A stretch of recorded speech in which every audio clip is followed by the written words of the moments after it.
Hey guys, it's Jess again, and on this video I wanted to talk about how I take care of my orchids. If you've seen any of my previous videos, you know that I use growing lights as my source of light. This allows me to adjust the time I want my orchids to get with light, if that makes any sense.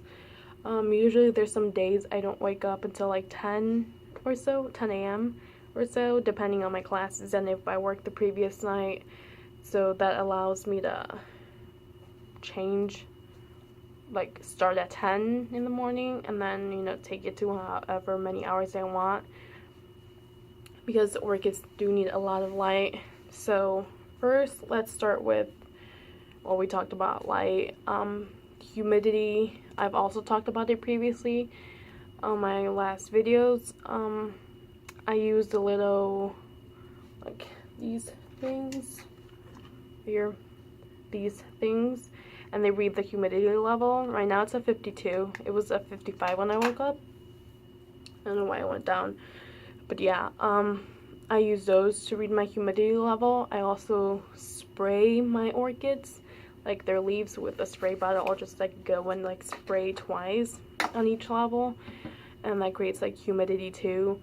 Your orchids also being like together, like around the same space, also creates more humidity for them. And yeah, that's about it for humidity. Also, I do have like a small humidifier.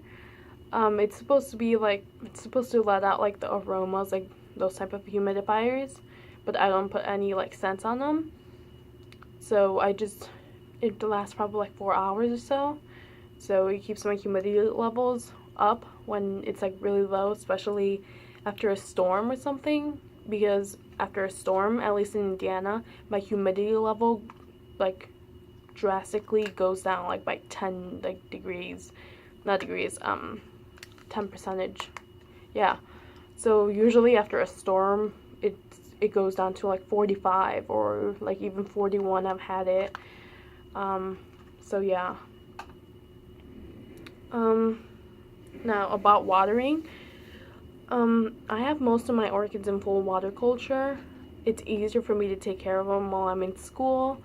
I don't have to worry about them so much, because if you have lichen-bark sphagnum moss, you usually have to water like the orchids between 1 to 2 weeks, and that's, for me, 30 orchids, that's a lot.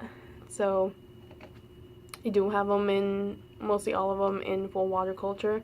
There's some that I still have in sphagnum moss and bark, but those are only the cattleyas,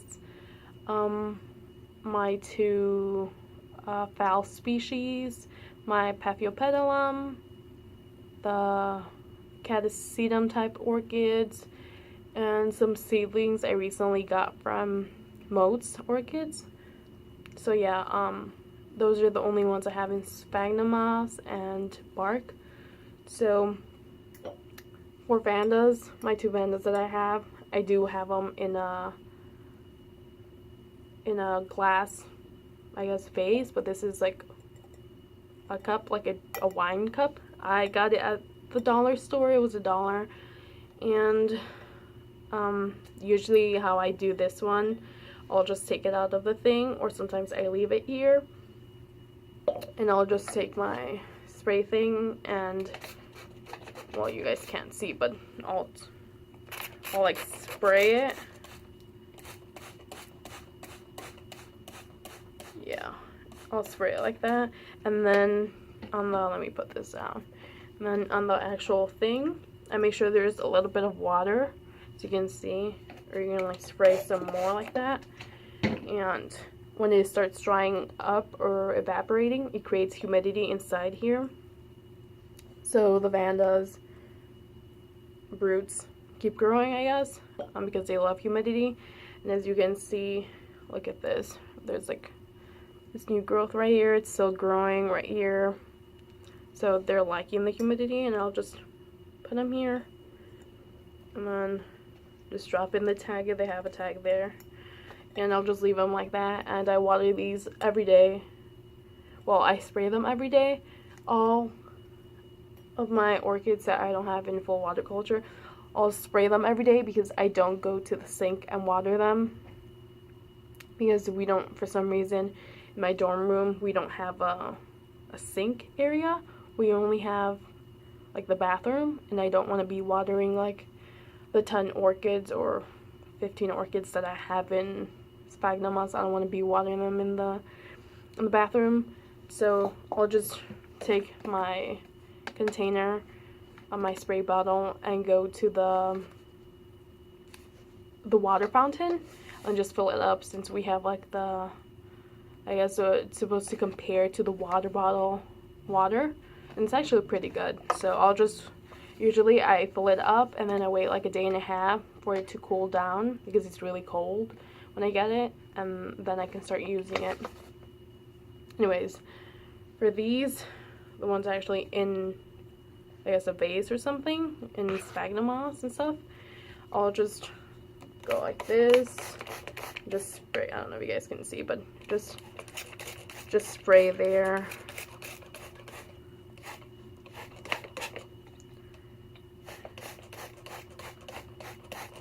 And just make sure the roots are green. It does take like some time to do it. Usually it takes me like maybe half an hour to do all of them, but that's because I spray them and then I'll look around the orchid to see if it's doing anything new.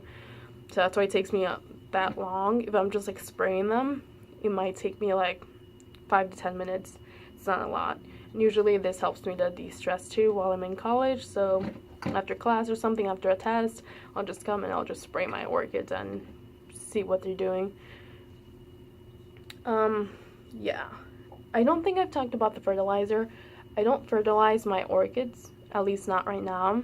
I used to fertilize them when I barely got them, when I first started, but I started noticing that my orchid roots were like burning. The fertilizer was burning my roots. I don't know if I was putting too much on it, but I know I was definitely doing a weak solution. So I got like a negative like vibe off of fertilizer. I don't remember which one it was. I know I got it, I think, at Lowe's, but I don't remember the name of the fertilizer. And yes, it was an orchid fertilizer. But I've been Googling like good like orchid fertilizers because I do want to start fertilizing my orchids, especially now that I do have my catasetum orchids. I want to make sure they're getting like a good fertilizer that doesn't burn the roots.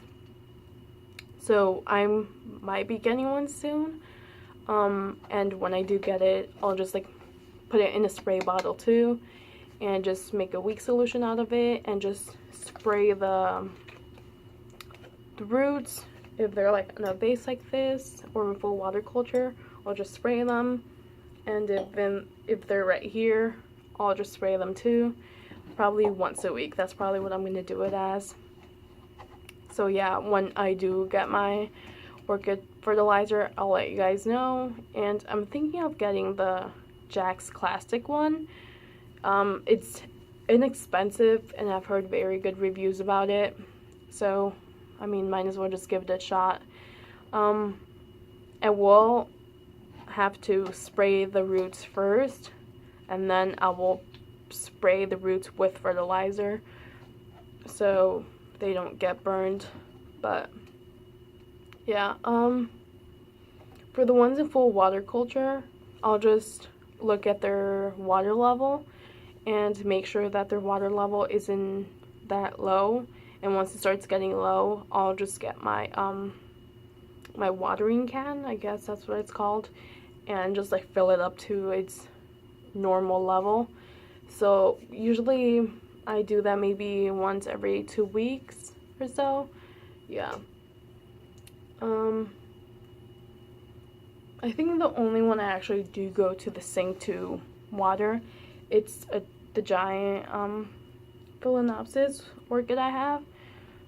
That was just like in a big pot. It's like in a 6-inch pot, so I actually do take that one to the sink to the bathroom sink because I want to make sure every root gets watered and all the sphagnum moss gets wet, I guess, because there are a lot of roots. I've unpotted it. I recently unpotted it or repotted it, and there are a lot of roots. So for that one, I do actually have to take it to the sink, but I do that probably like maybe once a month, once every 3 weeks, and then the rest of the time I like spray them, like spray it. So far it's doing good. It hasn't died or anything, so yeah, I think I'm doing a good job of taking care of it. So yeah, I think that's it for today's video. So if you guys liked the video, leave a thumbs up, comment, or subscribe. Thank you guys.